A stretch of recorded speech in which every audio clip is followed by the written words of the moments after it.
The hydraulic fluid seeped through Rebecca Martinez's coveralls like a familiar embrace as she worked beneath the F-16's landing gear. Above her, the mechanical symphony of Hangar 7 at Nellis Air Force Base played its daily overture of grinding metal and compressed air. She had been fixing their planes for 8 months now, and still, Senior Airman Jake Morrison's voice cut through the noise like a blade through silk. 25 minutes on a simple landing gear adjustment, Morrison announced to his growing audience, checking his watch with theatrical disgust. This is why contractors shouldn't touch military equipment. Deadweight diversity hires who learned their skills from YouTube videos. The laughter rippled through the gathered personnel like poisoned water. Phones emerged from pockets to capture another episode of Morrison's morning entertainment show. Rebecca's scarred hands continued their work, steady as a surgeon's despite the tremor of rage building in her chest. She adjusted the worn leather tool belt at her waist once, twice, 3 times, a ritual that had kept her alive in places where hesitation meant death. The bolt she had been working on finally surrendered to her expertise, revealing stress fractures that 3 military mechanics had missed during their inspection. Morrison stepped closer, his shadow falling across her workspace like a storm cloud. His polished boot nudged her toolbox, sending wrenches scattering across the concrete floor like metallic confetti. "Are you even listening to me, Martinez?" His voice carried the authority of someone who had never been told no. "Or is English another skill you're pretending to have?" Rebecca's jaw tightened, but her hands never wavered as she extracted the compromised component. One wrong move here, and whoever flew this bird would be coming back in a box. In her peripheral vision, she caught Captain Rodriguez watching from the office doorway, his expression carrying weight that went beyond professional concern. Something flickered in his eyes, recognition, perhaps, or a memory struggling to surface through the fog of years. What Morrison didn't know, what none of them knew, was that in 72 hours, enemy communications would crackle through secured channels speaking a name that had been buried in classified files for 5 years. A name that would make Morrison's blood run cold when he realized the woman he had marked for humiliation had once been marked for death by far more dangerous enemies than him. Every morning at 4:30, Rebecca's alarm pulled her from dreams she never quite remembered, but always left her checking the exits. Her apartment was a study in impermanent rented furniture. Minimal decorations, nothing that couldn't be abandoned in hours if necessary. She moved through her routine with military precision, disguised as morning drowsiness. Her coffee strong enough to wake the dead, while she reviewed maintenance schedules on a laptop held together with electrical tape. The drive to base took her through empty Nevada streets where she could spot a tail in the sparse traffic, though she told herself she was just being paranoid. 5 years of civilian life should have dulled those instincts. Should have. First to arrive meant first to notice things others missed. Rebecca walked the hangar like a detective at a crime scene, cataloging changes, identifying potential problems before they could manifest. Her technical skills transcended mere competence. She possessed an almost supernatural ability to diagnose aircraft systems by sound, by subtle vibrations, by the way metal fatigue changed the pitch of stressed components. Yet she buried this expertise under a facade of quiet competence, letting others claim credit for her solutions, kind to remain invisible. It was safer that way. It had to be. Morrison's campaign against her had started small, a comment here, a missed training opportunity there. But grief was a poison that demanded release, and Rebecca had become his chosen target. His brother Danny haunted every interaction, though Morrison never spoke the name aloud. The ghost lived in his rigid adherence to protocol, in his visceral reaction to any deviation from standard procedure, in the way his hands clenched when he saw Rebecca diagnose problems by instinct rather than manual.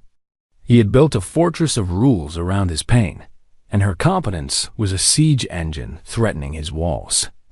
The escalation followed a predictable pattern that Rebecca recognized from other places, other times when someone needed an enemy to make sense of loss. Morrison began documenting her every movement, photographing her work, building what he believed was evidence of negligence. He assigned her the worst shifts, the dirtiest jobs, created opportunities for public humiliation that he orchestrated with cruel precision. But his masterstroke was subtler. He began spreading rumors about her background, suggesting she had lied on her application, that her credentials were fabricated, that someone should look deeper into Rebecca Martinez's suspiciously sparse history.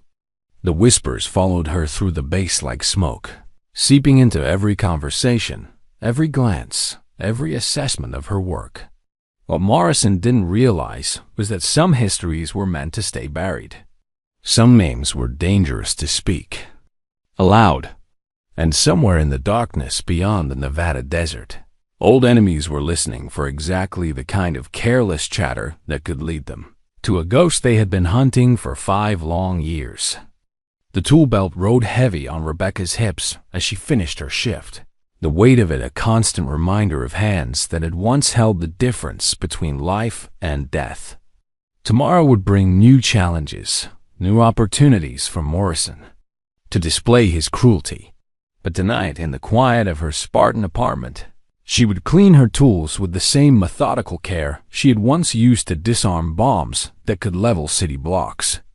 Because somewhere in the back of her mind, a warning bell was starting to chime, the kind that had kept her alive when others hadn't been so lucky, the kind that told her Morrison's harassment was about to become the least of her problems.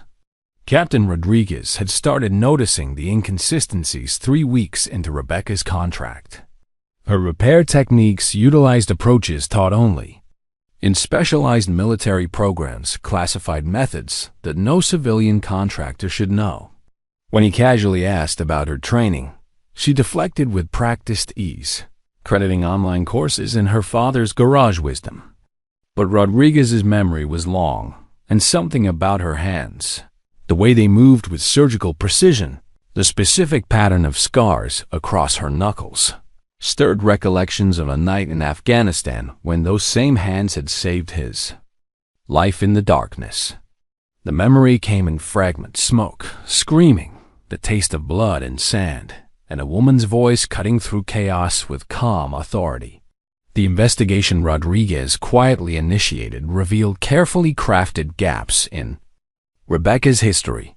She existed on paper going back 5 years, but before that, she was a ghost. Employment records showed standard civilian positions, but the dates aligned suspiciously with military deployment schedules.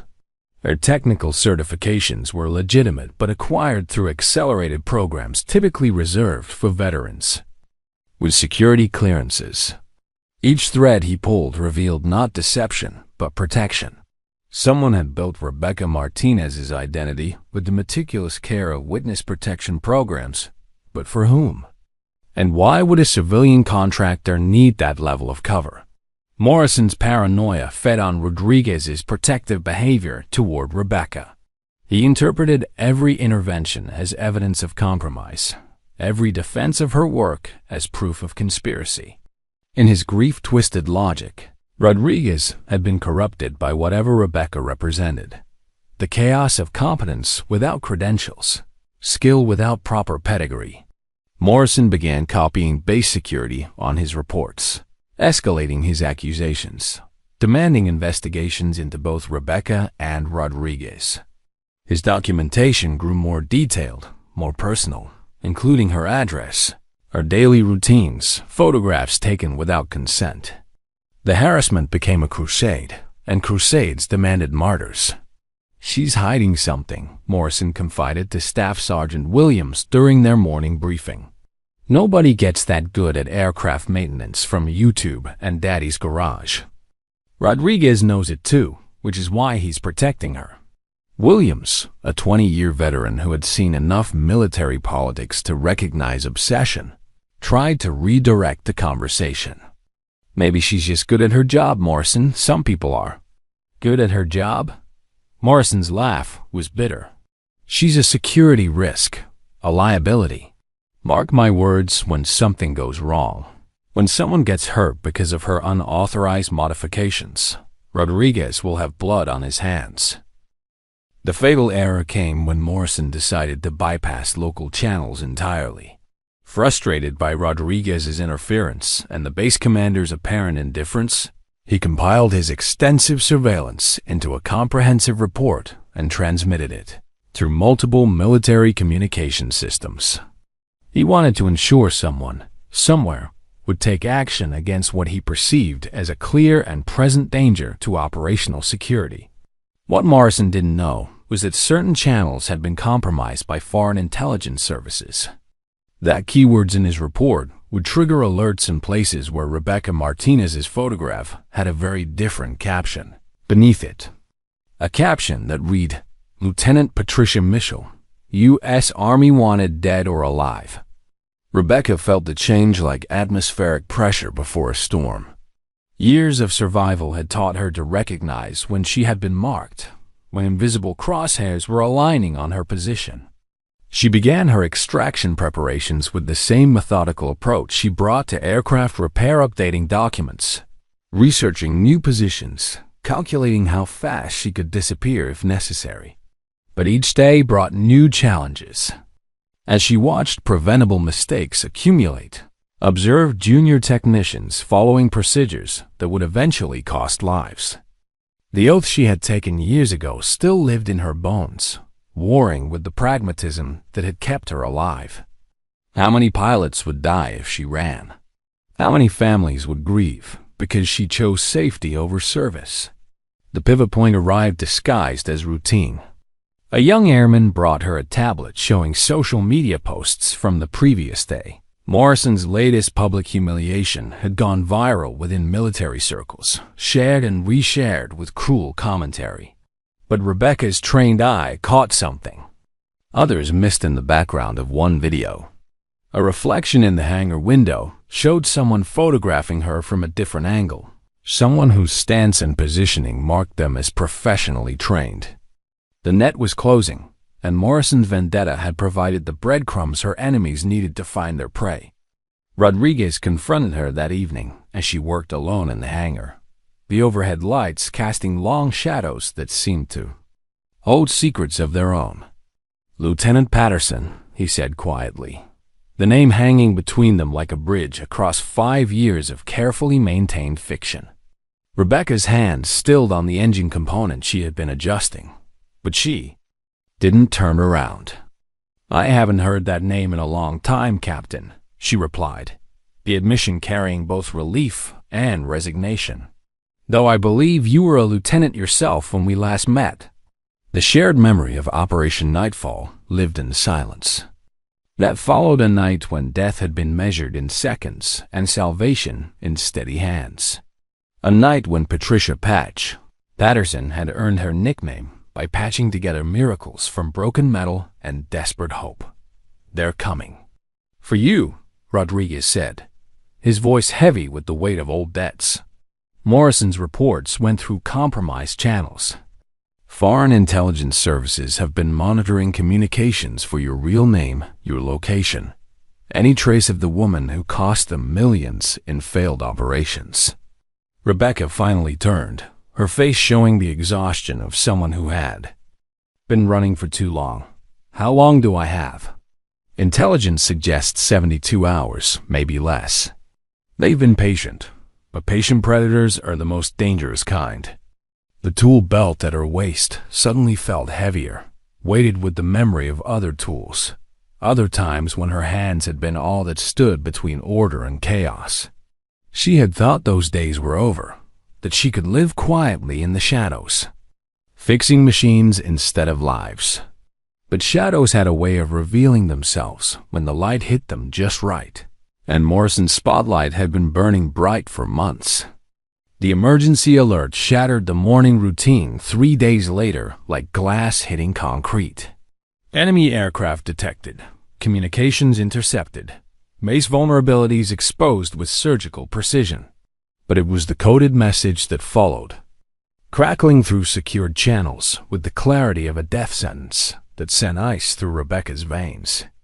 "The ghost engineer of Nightfall still breathes," the voice said in accented English, each word carefully pronounced for maximum impact. "Paradise awaits those who finish God's work." Rebecca's carefully constructed world collapsed into space. Between heartbeats, the tool belt at her waist suddenly felt heavy with the weight of names she whispered in the dark. Johnson, Martinez, Williams, the brothers who had died because her name was on a list, because her expertise had cost the enemy too much money, too many lives, too many failed operations. The flashback hit with the violence of an eyed blast, driving her to her knees on the cold hangar floor. Afghanistan materialized around her in sensory fragments, the taste of sand and fear, the weight of responsibility measured in lives, the impossible complexity of wires that had to be cut in perfect sequence while mortar fell like deadly rain. Johnson's voice echoed in her memory. "Steady hands, Lieutenant. Save lives." The secondary device, hidden where no training manual said to look, found only because she had learned to think like the enemy. The explosion that took Johnson, the shrapnel that caught Rodriguez, her hands working frantically to keep him breathing while the world exploded around them. The choice between saving one life or many, made in the space of a heartbeat and regretted for 5 years. Back in the present, tears streamed down Rebecca's face as she gripped the tool belt that had once held the instruments of salvation and destruction. Around her, the mockery had died, replaced by uncomfortable awareness that they were witnessing something profound and terrible. Morrison stood frozen, his righteous anger wavering as he recognized grief that mirrored his own.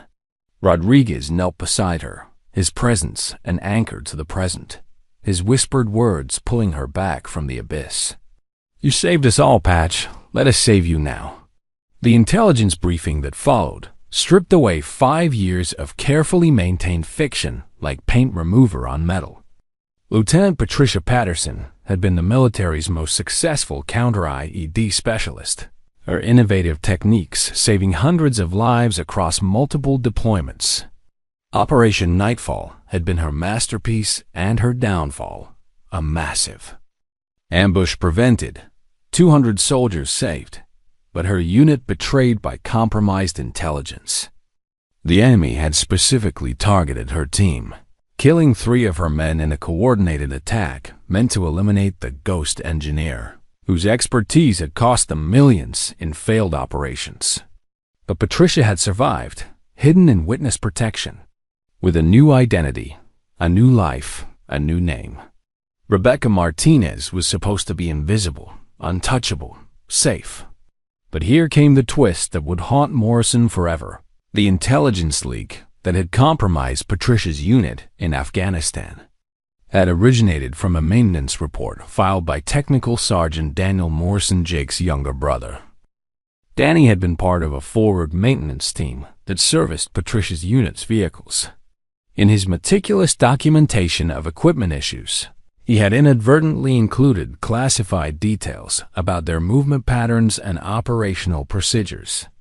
The enemy had intercepted these communications, using Danny's innocent but detailed reports to track Patricia's team. When the ambush came, Danny's helicopter had been first to respond to the emergency evacuation. The mechanical failure that killed him hadn't been random. It was sabotage, revenge for his unwitting role in exposing the enemy's IED networks. Morrison's world shattered as the connections became clear. His brother hadn't died from negligence. He had been murdered because his attention to detail had helped Patricia save lives. The very traits Morrison admired in Danny, the careful documentation and rigid adherence to protocol, had been weaponized against them both. And now, in his grief-driven quest to honor his brother's memory, Morrison had repeated history. His detailed surveillance of Rebecca, transmitted through the same compromised channels, had once again exposed her location to the enemies who had never stopped hunting the ghost engineer. The base commander's voice cut through Morrison's spiral of realization, like a blade through bone. Enemy operatives have been tracked entering the country using information from your reports, Airman. Satellite imagery shows vehicles converging. On Nevada, their occupants carrying photographs of Rebecca Martinez that you yourself provided. Morrison's harassment hadn't just endangered one woman, it had created an immediate threat to the entire base. The bitter irony was complete. In trying to prevent what he saw as negligence, he had committed the ultimate act of operational carelessness. Rebecca's reaction to the full revelation was measured. Her tears dried, but their tracks still visible on her cheeks. She looked at Morrison with something beyond forgiveness, understanding born of shared tragedy. "Your brother was a good man," she said quietly, her voice carrying the weight of loss across years. "His reports helped us identify pattern changes in IED placement. He saved lives by being exactly who he was, thorough, careful, dedicated, just like you." Morrison collapsed into a chair, the weight of interconnected tragedy crushing his carefully constructed worldview. They weren't opposite sides of a story, but parallel victims of the same war, bound by losses that echoed across time like shrapnel through flesh. The immediate threat required immediate action. Rebecca's expertise, hidden for so long, became the base's primary asset in identifying security vulnerabilities the enemy might exploit. She worked with a focus that transformed her from pariah to prophet, every recommendation revealing depths of knowledge that left seasoned officers speechless. Morrison, broken by revelation but not destroyed, became her unlikely shadow. He used his obsessive documentation skills to help identify how the enemy might use his own leaked intelligence against them.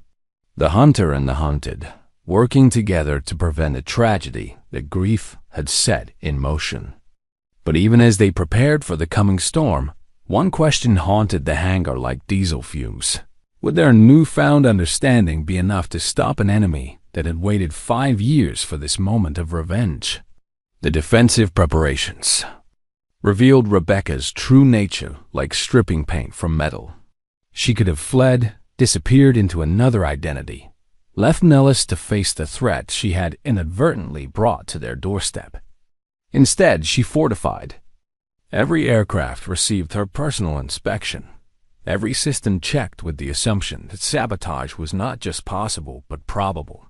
She trained the maintenance crews in detection techniques learned in places where a missed detail meant mass casualties.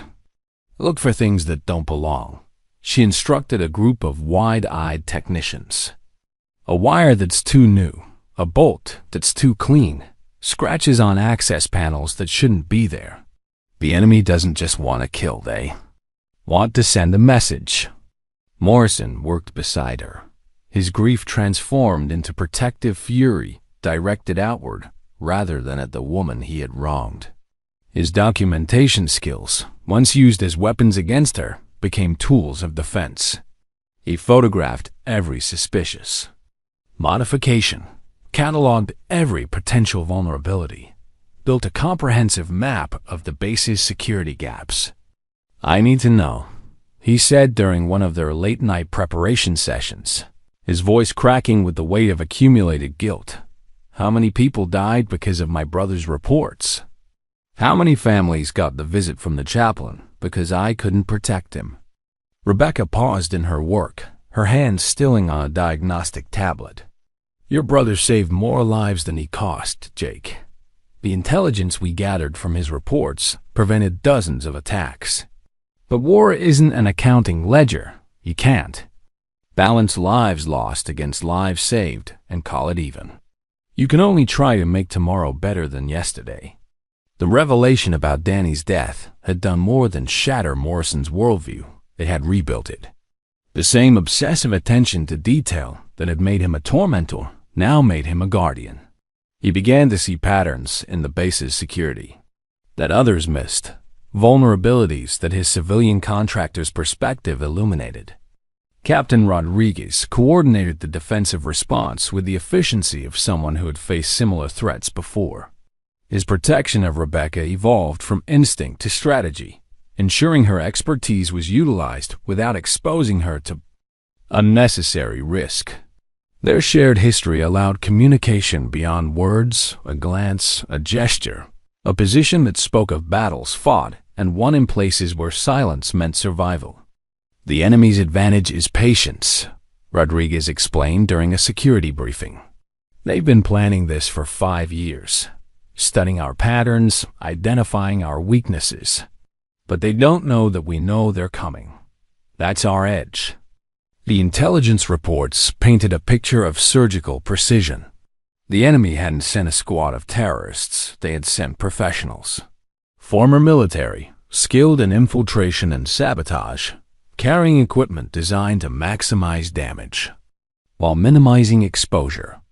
They would strike at the base's most vulnerable points, using Morrison's leaked intelligence to avoid security measures and exploit defensive gaps.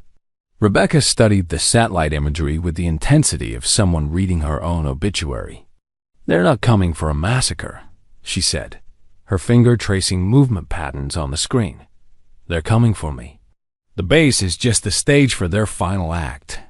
The psychological warfare had already begun. Anonymous communications arrived through civilian channels, emails, text messages, social media posts, all carrying the same message. "We know where you are. We know who you were. We know what you did." The enemy wanted her afraid, wanted her to make mistakes born of panic and desperation. Instead, Rebecca used the communications to build a profile of her hunters. The timing of messages revealed their operational schedule. The language patterns suggested their country of origin. The technical details of their approach indicated their level of training and resources. She was hunting her hunters, turning their intimidation campaign into intelligence gathering. "They're good," she admitted to Rodriguez during one of their private briefings. "But they're not ghosts. They leave traces, patterns, signatures.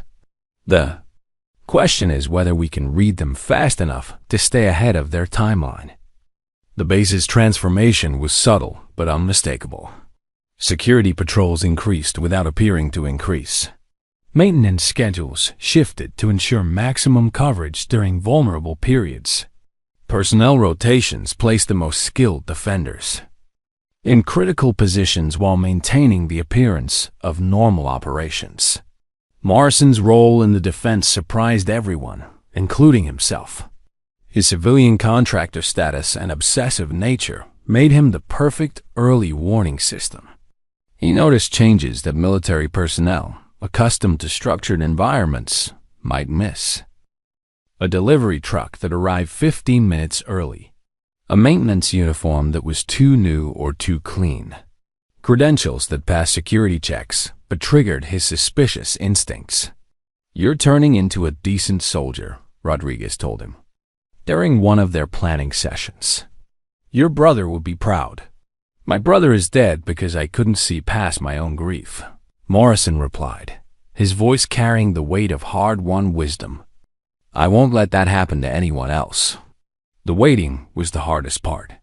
Rebecca moved through her daily routine with the hypervigilance of someone who knew death was watching. Every shadow could hide an enemy. Every sound could signal an attack. Every moment of peace could be the last before violence erupted. But she had learned, over years of survival, that fear was a tool like any other. Used properly, it sharpened reflexes and heightened awareness. Used improperly, it paralyzed and destroyed. She chose to use it as fuel for the fire of preparation, burning away everything unnecessary until only purpose remained.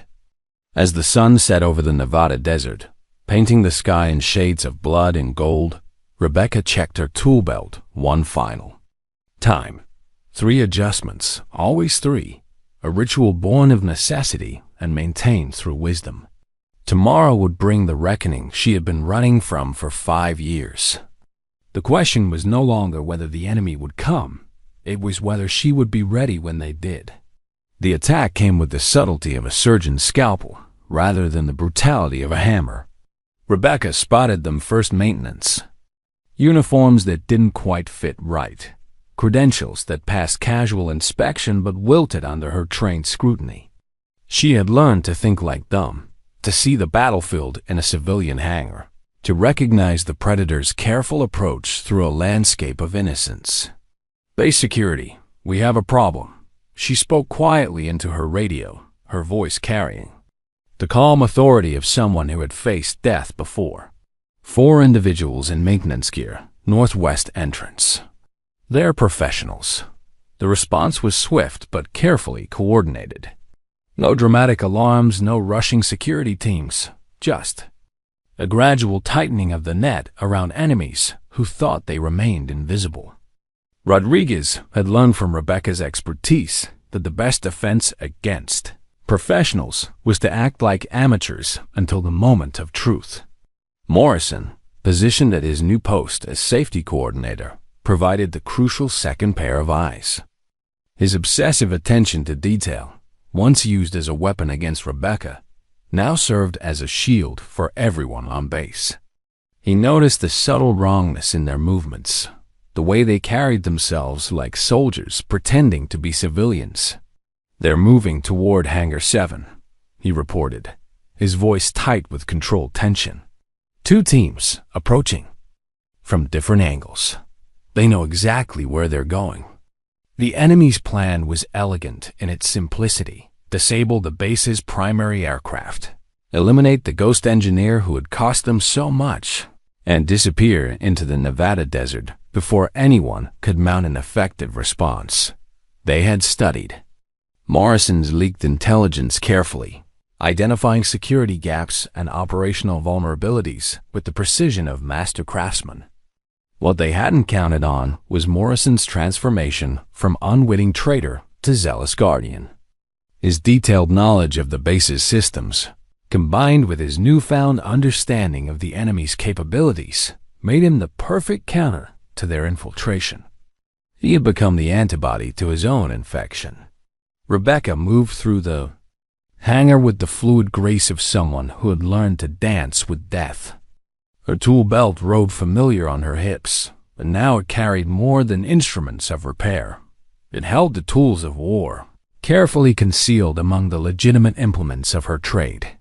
She had prepared for this moment for 5 years, even as she hoped it would never come.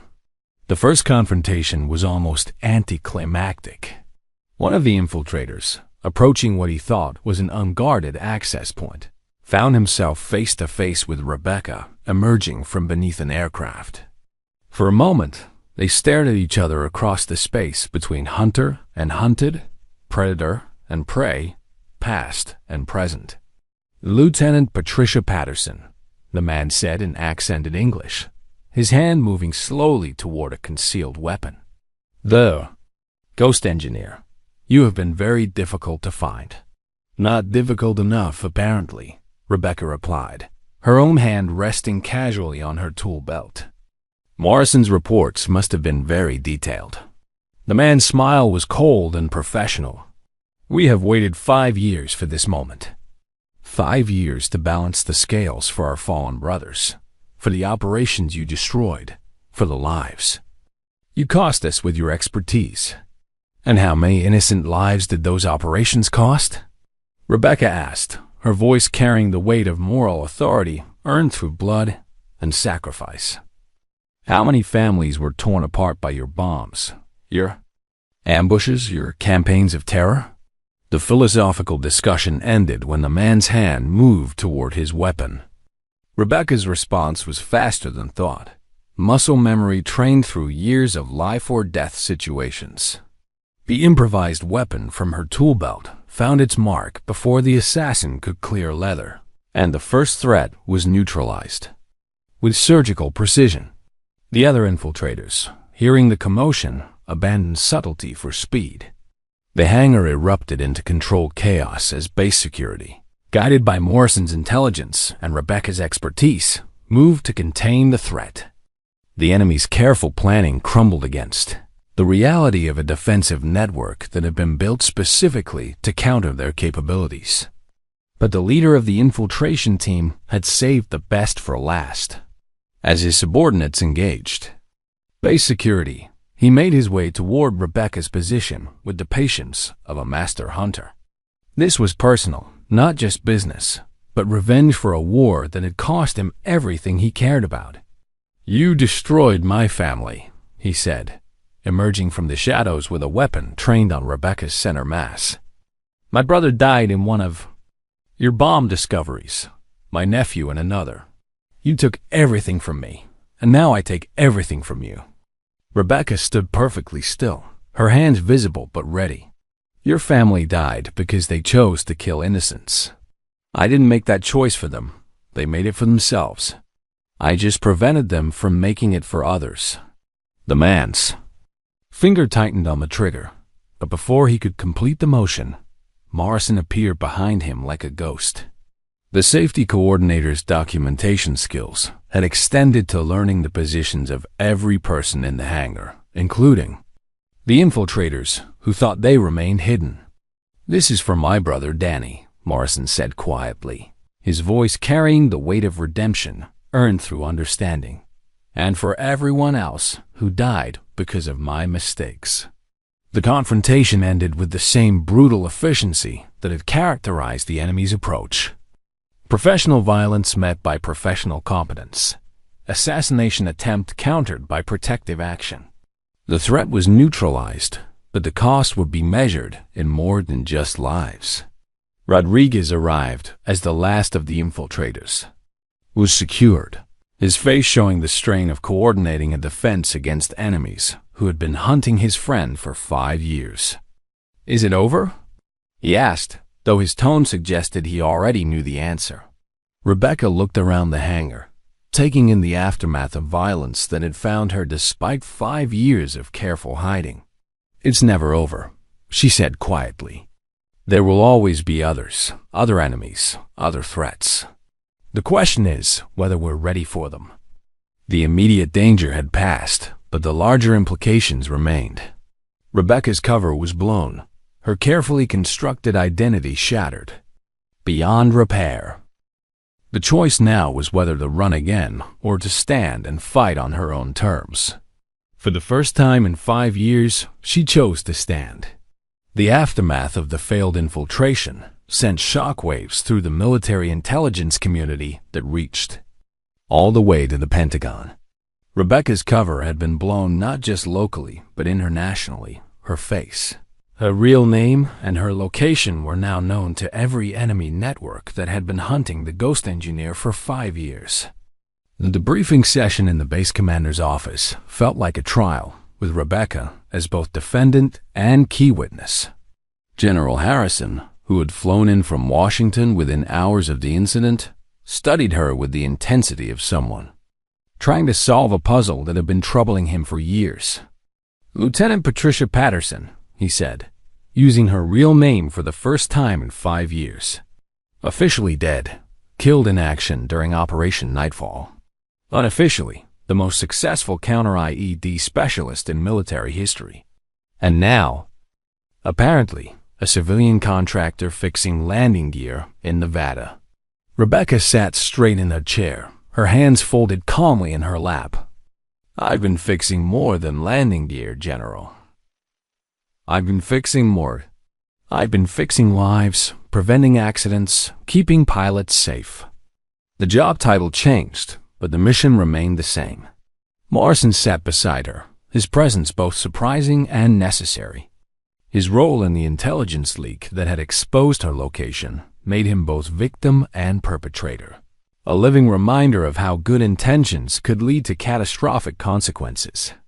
The court-martial charges he faced were serious, but Rebecca's testimony would determine whether they were career-ending or merely career-damaging. "Airman Morrison," the general continued, his voice carrying the weight of military justice, "your unauthorized surveillance and transmission of classified information through compromised channels directly led to this security breach. Your actions endangered not just one individual, but this entire base." Morrison's voice was steady despite the magnitude of his situation. I take full responsibility for my actions, General. I allowed my grief to cloud my judgment, and I nearly got people killed because of it. But I also want to state for the record that Lieutenant Patterson Rebecca Martinez is the finest aircraft maintenance specialist I've ever worked with. My harassment of her was personal, not professional. The admission hung in the air like jet fuel vapor, combustible and dangerous. Rodriguez, who had been silent throughout most of the proceedings, finally spoke up. If I may, General Morrison's documentation skills were instrumental in defending against the infiltration. His attention to detail, once used destructively, became a crucial defensive asset. General Harrison's expression remained unreadable. Are you suggesting that nearly causing a security breach qualifies as a defense of that same security? I'm suggesting that people can change, sir. That grief can be transformed into purpose. That enemies can become allies. That mistakes can be turned into wisdom. Morrison made a terrible error in judgment, but he also helped prevent a massacre. The general's gaze shifted back to Rebecca. The question now is what to do with you, Lieutenant. Your expertise is clearly valuable, but your cover is blown. Every enemy network that's been hunting you now knows exactly where you are. We can relocate you again, create another identity, but there's no guarantee it will hold.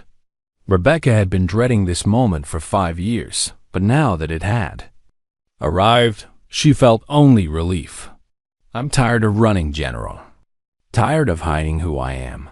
Tired of pretending that my skills don't matter. Tired of watching preventable mistakes because I'm afraid to stand up and be counted. You're requesting reinstatement? I'm requesting the opportunity to serve openly. Sir, to use my skills where they're needed most, to train others in the techniques that save lives. I've been Rebecca Martinez for 5 years, and she's been a good person, a competent contractor, a valuable member of this team. But Patricia Patterson was a soldier, and soldiers don't run from fights. The silence that followed was pregnant with possibility. General Harrison looked at the file spread before him, Morrison's documentation, Rodriguez's recommendations, intelligence reports, and Rebecca's service record. The story they told was complex, layered with mistakes and redemption. Failure and success, loss and hope. The military has a problem, he said finally. IED technology has advanced significantly in the past 5 years. We've lost specialists to retirement, to injury, to enemy action. The expertise you developed in Afghanistan is needed now more than ever, but it can't be properly utilized if you're dead. Then give me the resources to stay alive while I do the work, Rebecca replied. Full reinstatement, proper security, a team that understands the risks and accepts them. I've been fighting this war alone for 5 years. Let me fight it with backup. Morrison shifted in his chair, his voice barely above a whisper. I'd like to be part of that team, sir. If you'll have me. I know I don't deserve it, but I know Rebecca's work better than anyone. I know the threat she faces, the value of what she does. I'd like the chance to protect what I nearly destroyed. The general's decision would shape not just their futures, but the future of military IED countermeasures. Rebecca's techniques, developed through years of life or death field experience, represented institutional knowledge that couldn't be replicated in classrooms or simulations. The choice was between preserving that knowledge in hiding or risking it in service. Lieutenant Patterson, General Harrison said, his voice carrying the authority of command and the weight of responsibility. By the authority vested in me by the United States Army, I hereby reinstate you to active duty with the rank of Major, effective immediately. You will head a new counter-IED development program with full security clearance and protection. The words hit Rebecca like a physical blow. 5 years of running, of hiding, of pretending to be less than she was, ended in that moment. She was no longer Rebecca Martinez, civilian contractor. She was Major Patricia Patterson, United States Army, and she had work to do. Airman Morrison, the general continued, you will face disciplinary action for your security breach, but Lieutenant Patterson's testimony will be considered in determining your sentence. You will also be transferred to the Counter-IED program, where your attention to detail will be put to better use. Morrison's relief was visible, but tempered by understanding that redemption was a process, not a destination. Thank you, General. I won't let you down again. Rodriguez smiled for the first time in days. If I may, sir, I'd like to request transfer to the same program. Major Patterson and I have worked well together in the past. The general nodded. Granted. Captain Rodriguez, you'll serve as the program's security liaison. Your job will be to keep Major Patterson alive long enough to do hers. As they filed out of the commander's office, Rebecca felt the weight of her old rank settling on her shoulders. Like a familiar jacket, the tool belt at her waist would soon be replaced by officer's insignia, but the mission remained the same: save lives, prevent disasters, turn expertise into protection for those who needed it most. The war wasn't over. It might never be over. But for the first time in 5 years, she wouldn't be fighting it alone. 6 months later, Major Patricia Patterson stood before a classroom full of military engineers, her uniform bearing the insignia of rank she had never expected to wear again. The Counter-IED Development Center at Nellis had become the military's premier training facility for explosive ordnance specialists, and Rebecca Patricia had become its most valuable instructor. The enemy's advantage is imagination, she told the assembled students, her voice carrying the authority of someone who had learned every lesson through blood and fire. They don't follow our manuals, our procedures, our expectations. They innovate, they adapt, they evolve. To defeat them, we have to think like them while staying true to who we are. Morrison sat in the front row, his notebook filled with meticulous notes. His reduction in rank had been offset by his promotion to the program's documentation specialist, a position that utilized his obsessive attention to detail for constructive purposes. The grief that had once driven him to cruelty now drove him to excellence, channeling his pain into protection for others. Sir, one of the students raised her hand. How do you maintain your objectivity when you know the enemy is specifically targeting you?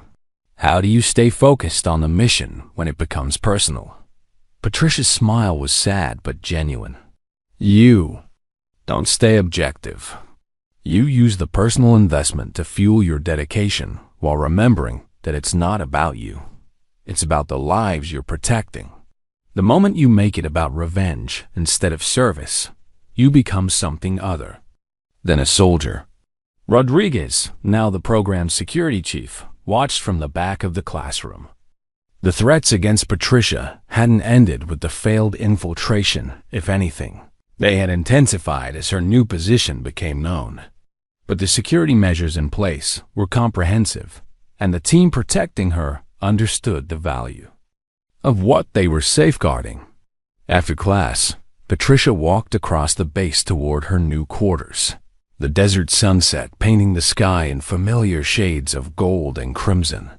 Her transformation from hidden contractor to visible leader had been challenging, but it felt like coming home after a long exile. She was finally able to be who she had always been, a soldier in service to something greater than herself. Major, Morrison called out, jogging to catch up with her. I wanted to thank you for your testimony at my hearing. The review board was fair, but I know your words carried weight. Patricia paused, studying the man who had once been her tormentor and was now her trusted colleague. You earned that fairness, Jake. Every day since the attack, you've proven that people can change, that redemption is possible. Your brother would be proud of who you've become. They walked together in comfortable silence, two people bound by shared trauma and mutual forgiveness.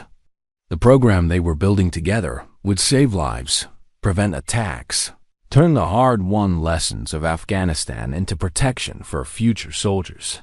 It was a legacy worthy of those they had lost. Patricia. Rodriguez appeared beside them, his expression serious. We have a situation.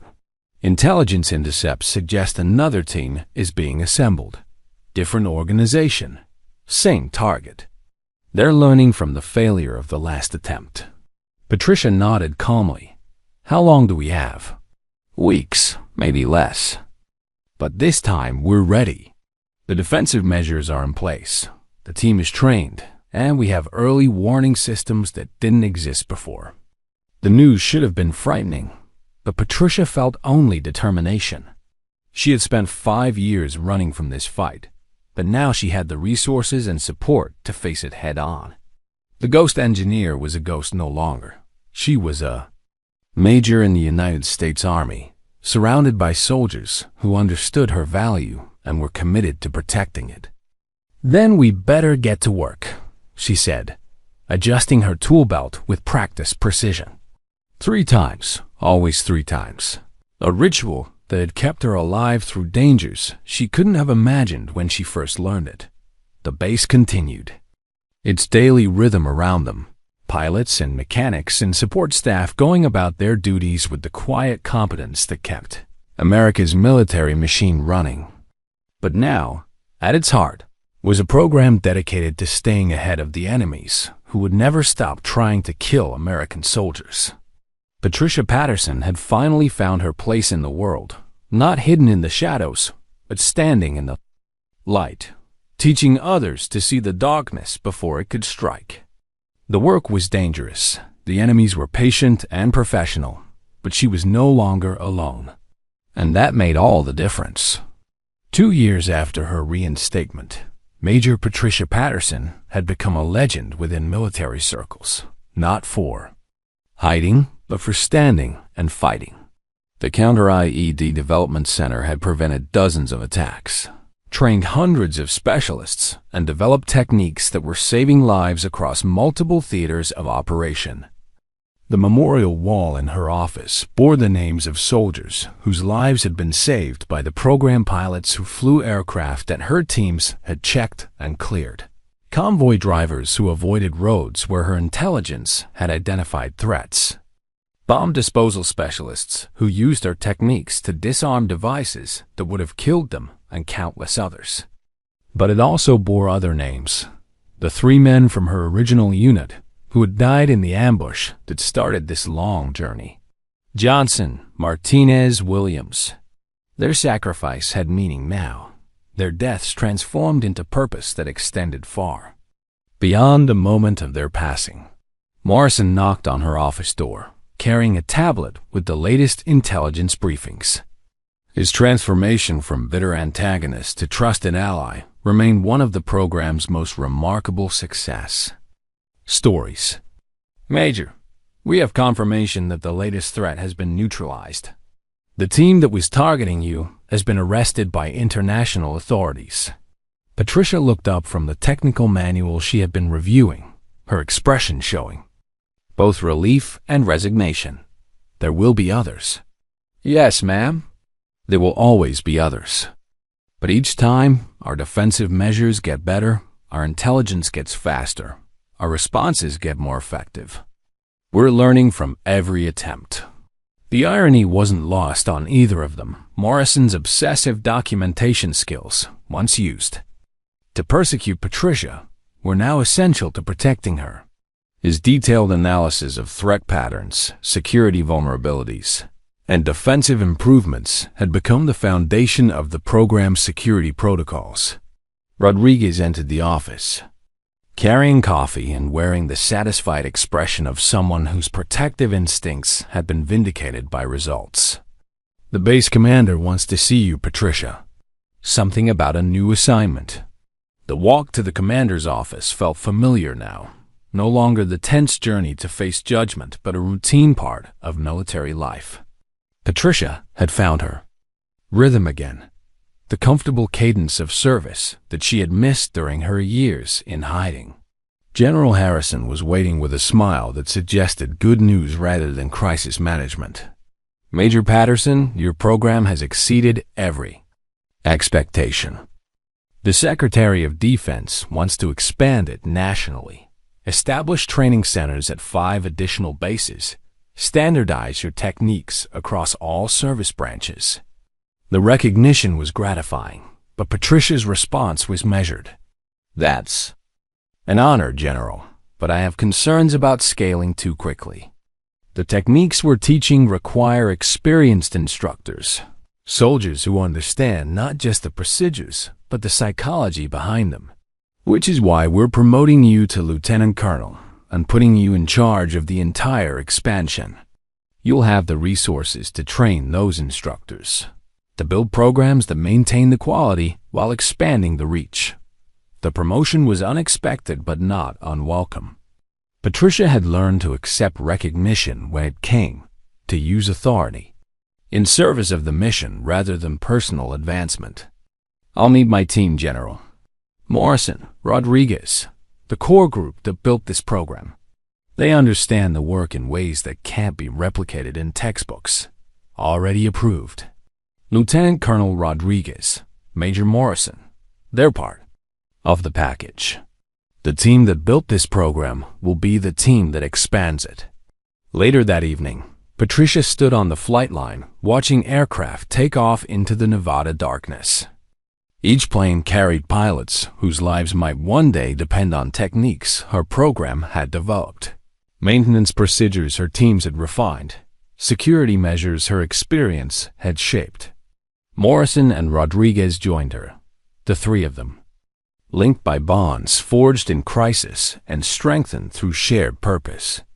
They had traveled from antagonism through understanding to partnership, proving that even the most bitter conflicts could be transformed into productive collaboration. Colonel Patterson, Morrison said, using her new rank with obvious pride. It has a nice ring to it. The rank doesn't matter, Patricia replied, though her smile suggested she wasn't entirely immune to the recognition. What matters is the work. What matters is the lives we save, the families who don't get the visit from the chaplain, the soldiers who come home because we did our jobs well. Rodriguez nodded toward the memorial wall visible through the office window. Johnson, Martinez, Williams, they'd be proud of what their sacrifice built. Their deaths weren't meaningless. They became the foundation for something that saved hundreds of other lives. The desert wind carried the sound of jet engines and the promise of tomorrow's challenges. Patricia adjusted her tool belt, still worn despite her elevated rank. Still adjusted 3 times in ritual observance of lessons learned through blood and loss. The tools had changed, the responsibilities had expanded, but the fundamental mission remained the same. Save lives.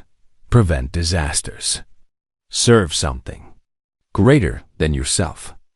As they walked back toward the base buildings, Patricia reflected on the journey that had brought her from hiding to leadership, from shame to pride, from isolation to community. The enemies would keep coming. They always did. The threats would evolve. The challenges would multiply. The dangers would persist. But she wouldn't face them alone anymore. She had a team, a mission, and a purpose that transformed every day of service into a victory against those who chose darkness over light, death over life, destruction over protection.